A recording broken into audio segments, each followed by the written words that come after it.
एउटा केटी चाहिँ बाहिर यसो घुमघाम गर्नको लागि निस्किन्छ घरबाट।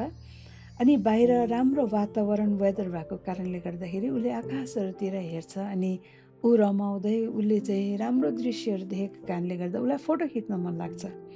अनि उसले उसको फोन चाहिँ गोजीबाट निकालेर चाहिँ उसले आकाशतिर हेरेर फोटो खिच्छ। मजाको कुरा चाहिँ के हो भने कि जब उसले त्यो फोनमा खिचेको फोटोलाई हेर्छ तब उसले चाहिँ येशूको मुहारलाई, येशूको अनुहारलाई उसले देख्छ। तपाईँलाई थाहा छ प्रभु येशू ख्रिस्टले चाहिँ तपाईँ र मेरो लागि सधैँभरि अन्तर्विन्ती मात्रै होइन तर हामीहरूको जीवनमा उहाँले सधैँ नजर लगाइरहनुहुन्छ हामीलाई सुरक्षा दिन, हामीलाई सहायता गर्नको निम्ति। येशूले तपाईँलाई पनि सधैँ हेरिरहनु भएको छ भनेर के विश्वास गर्नुहुन्छ? गर्नुहुन्छ भने like and subscribe and follow for more.